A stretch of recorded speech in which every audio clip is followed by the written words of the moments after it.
ISRO Indian Space Research Organisation के chairman S Somnath साहब ने एक बहुत बड़ा अनाउंसमेंट किया है। अनाउंसमेंट ये है कि हमारे देश का जो चंद्रयान-3 मून मिशन है इसको मिड जुलाई 2023 में भारत लॉन्च करने वाला है। इसका मतलब ये है कि लगभग एक महीने के अंदर ये चंद्रयान जो है, चंद्रयान-3 टू बी प्रिसाइज, ये हमारा तीसरा मिशन है, ये लॉन्च हो जाएगा। SMOPS स्मॉप्स यानी कि international conference on spacecraft mission operations 2023 को एड्रेस करते हुए हमारे इसरो के चेयरमैन, इसरो के चीफ एस सोमनाथ साहब ने यह बताया कि चंद्रयान-3 जो पहले बेंगलुरु में था, बेंगलुरु में जो UR राव सैटेलाइट सेंटर हैं वहां पर इसको तैयार किया गया और अब इसको श्रीहरिकोटा में जो सतीश धवन स्पेस सेंटर हैं वहां पर लाया गया है। अभी यहाँ पर ये जो चंद्रयान-3 है इसकी फाइनल चेकिंग और चेकअप, ये सारी चीज़ें जो हैं वो चल रही हैं। चंद्रयान-3 को हम लॉन्च करने वाले हैं GSLV Mark 3 heavy lift launch vehicles है, right. This is a sort of vehicle जिससे हम हैवी जो सैटेलाइट्स होते हैं या फिर इस प्रकार के मिशंस होते हैं तो उनको लॉन्च करने के लिए सबसे हेवीएस्ट जो हमारे पास है दैट इज GSLV Mark 3। तो इसका इस्तेमाल जो है वो, इस रॉकेट का इस्तेमाल जो है वो इसरो करने वाला है। रही बात चांद की, तो दोस्तों चांद हमारी पृथ्वी का एक कुदरती या फिर आप कह सकते हैं एक नेचुरल सैटेलाइट है। बहुत सारी रोमांटिक कहानियों में तो चांद का इस्तेमाल होता है, लेकिन इसी के साथ साथ एक लंबे समय से साइंटिफिक क्यूरियोसिटी का भी पार्ट जो है वो चांद रहा है। मैं आपको हाईली रेकमेंड करूंगा एक सीरीज देखने के लिए। जनरली मैं सीरीज देखने का थोड़ा विरोधी रहता हूं, खास करके जो एंटरटेनिंग सीरीज होती हैं, एंटरटेनमेंट के लिए होती हैं, तो वो हमारा टाइम वेस्ट करती है। लेकिन नेटफ्लिक्स पर अगर आप जाएंगे तो आपको आवर यूनिवर्स नाम की एक सीरीज देखने को मिलेगी। इसके कुछ 6 एपिसोड्स हैं, आप इनको ज़रूर देखिएगा। इससे आपको बहुत सारी नॉलेज मिलेगी। It's not just about universe, it's about all of us. When I say all of us, I mean to say जो एक संस्कृत का एक मंत्र है, एक श्लोक है, अहम ब्रह्मास्मि, यानी कि पूरा ब्रह्मांड जो है वो मेरे अंदर है। इसका एक और मतलब ये भी हो सकता है कि पूरा जो ब्रह्मांड है, पूरा जो यूनिवर्स है, हम सब डायरेक्टली इनडायरेक्टली इस यूनिवर्स के साथ जुड़े हुए हैं। हम यूनिवर्स हैं और यूनिवर्स के एक पार्ट हम हैं। आप जिस एंगल से इसको देखना चाहे देख सकते हैं इस श्लोक को, ऑफ कोर्स। लेकिन जब आप ये आवर यूनिवर्स सीरीज देखेंगे तो इस सीरीज में बिग बैंग कैसे हुआ, हमारा जो सोलर सिस्टम है उसका फॉर्मेशन कैसे हुआ, हमारा सन जो है इसका फॉर्मेशन कैसे हुआ, हमारी पृथ्वी, हमारा मून, सारी चीज़ों के बारे में बहुत ही अच्छी तरीके से समझाया है। और ये भी समझाया है कि कैसे हम सब इस पृथ्वी पर जितने भी जीव हैं, ये सारे के सारे जीव जो हैं वो कैसे इस यूनिवर्स के साथ जुड़े हुए हैं, वो सारी चीज़ें आपको इस सीरीज़ में देखने को मिलेगी। तो इस सीरीज़ को ज़रूर देखिएगा। भारत और चांद का जो रिलेशन है इन टर्म्स ऑफ मिशंस, तो भारत का जो चंद्रयान है, पहला जो इसरो का मून मिशन रहा, उसका सबसे बड़ा कंट्रीब्यूशन अगर कोई है तो वो ये है कि चंद्रयान ने ही इस बात की तलाश की, इस बात को प्रूव किया कि चांद जो है इस पर पानी अवेलेबल है, राइट। अगर किसी देश ने इसको ढूंढा है तो that is our country India. NASA जो है वो भी इसको ढूंढ नहीं पाया था, भारत ने इसको प्रूव करके दिखा दिया। चंद्रयान-2 जो रहा वो मिशन हमारा फेल रहा था। I am using the word here fail, लेकिन फेलियर जैसी कोई चीज़ जो है ना तो जीवन में होती है ना तो इसरो में होती है। इसरो का कल्चर ही कुछ ऐसा है। अगर कोई मिशन सक्सेसफुल नहीं हुआ तो इस पर फिर से काम किया जाता है, फिर से कोशिश की जाती है। तो बेसिकली ये चंद्रयान-2 जो है वो क्रैश हो गया था चांद पर, और चंद्रयान-2 जो है तो इसके फाइनल मोमेंट में जो विक्रम लैंडर था, अब मैं आपको एक और इम्पोर्टेंट चीज़ समझा देता हूँ बहुत ही ब्रीफली, राइट। जो व्हीकल होता है, जो रॉकेट होता है, तो उस रॉकेट के अंदर होता है एक लैंडर जब इस प्रकार के मिशंस होते हैं, और लैंडर जो होता है उसके अंदर होता है रोवर, राइट। तो रॉकेट लैंडर को लेकर जाता है और लैंडर के अंदर जो रोवर होता है, फाइनली ये लैंडर जो है वो किसी प्लैनेट या फिर किसी नेचुरल सैटेलाइट जैसे कि मून पर लैंड करेगा।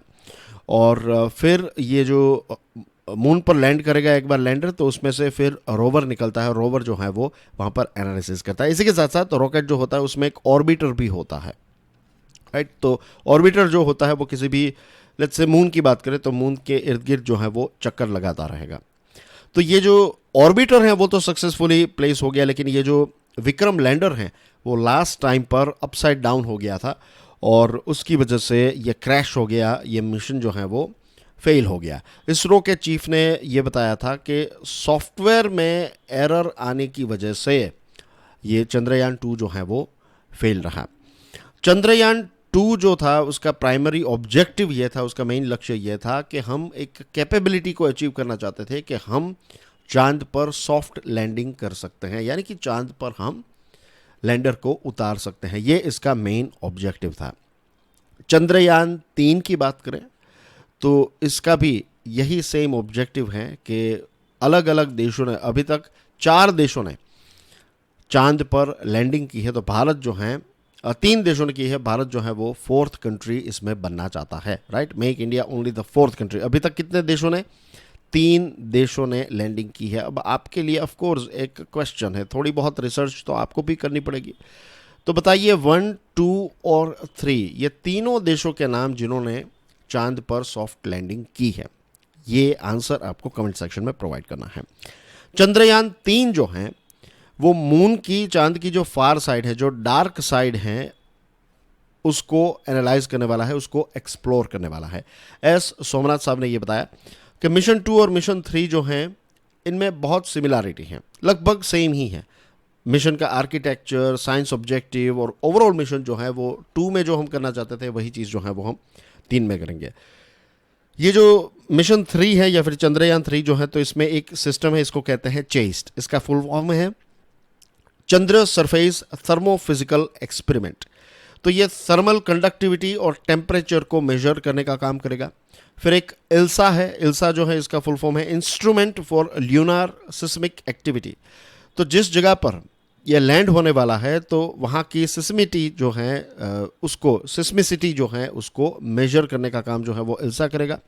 एक एलपी है लैंगम्यूर प्रोब, तो ये प्लाज्मा डेंसिटी और वेरिएशन को एस्टिमेट करने वाला है। और एक है लेज़र रेट्रो रिफ्लेक्टर एरे, ये नासा का है और ये चंद्रयान 2 के साथ इसको ज्वाइन किया जाएगा। तो ये ल्यूनार लेज़र रेंजिंग स्टडीज़ को करने वाला है। चंद्रयान 2 की बात करें तो जैसे मैंने आपको बताया कि जो रॉकेट होता है, रॉकेट के अंदर ऑर्बिटर भी होता है और एक लैंडर भी होता है और रोवर होता है। तो ये लैंडर और रोवर जो है वो तो बर्बाद हो गया चंद्रयान 2 के, लेकिन जो ऑर्बिटर है वो आज भी वहाँ पर जो चांद है तो वहाँ पर इर्द गिर्द चक्कर लगा रहा है और वहाँ से उसके बहुत सारे मेजरमेंट्स और हमें डेटा भी प्रोवाइड कर रहा है। तो this is going to add more benefits to Chandrayaan 3।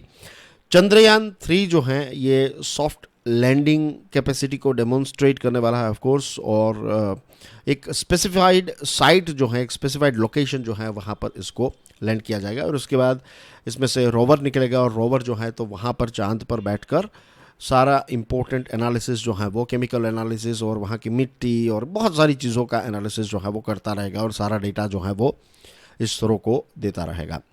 Chandrayaan 3 अगर सक्सेसफुल हो गया तो हमारे इसरो का एक बहुत ही बड़ा कॉन्फिडेंस बूस्टर के तौर पर यह काम करेगा, क्योंकि इसरो जो है वो फ्यूचर में सन और वीनस को लेकर भी कुछ मिशंस लॉन्च करने वाला है। इस पर अभी काम जो है वो चल रहा है।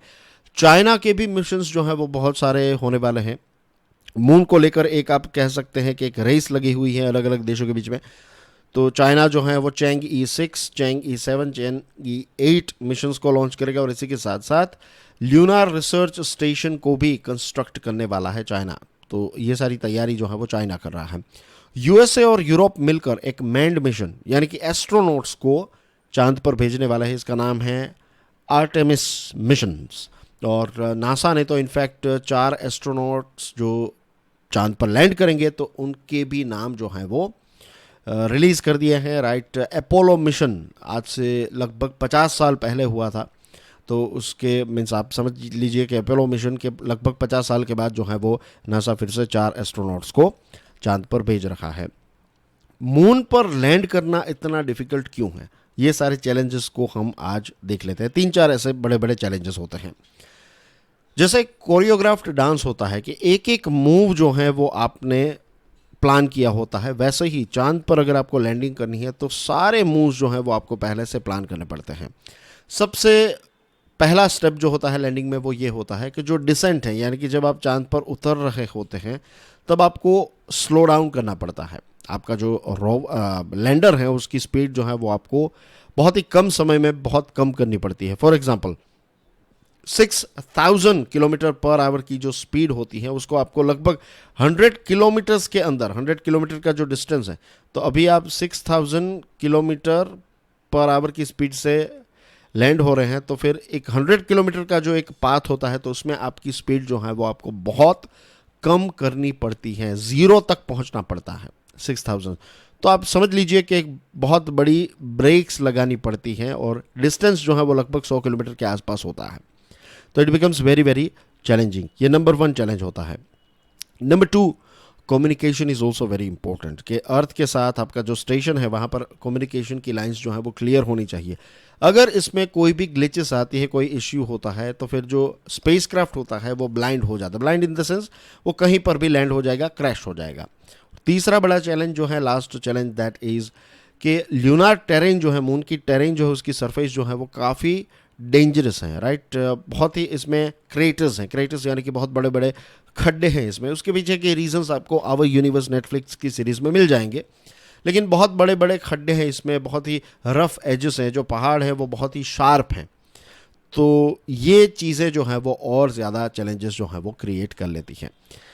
तो दोस्तों, ये जो अपडेट थी चंद्रयान 3 के साथ जुड़ी हुई, उस अपडेट को हमने और इन डेप्थ तरीके से आज एनालाइज किया। इसके साथ जुड़े हुए जो फैक्ट्स हैं, मिशन के फैक्ट्स हैं, चंद्रयान 2 के साथ क्या क्या इशू हुआ था और इसी के साथ साथ ग्लोबल लेवल पर क्या क्या चीज़ें चल रही हैं, क्या क्या चैलेंजेस हैं, ये सारी चीज़ों को आज हमने डिस्कस किया। आई होप आज की इस डिस्कशन से आपको एक कॉन्सेप्चुअल क्लैरिटी मिली होगी। This is Prashant Mavani. You're watching Curiously Education. I'll see you soon. Till then, enjoy your studies. God bless you all. Jai Hind.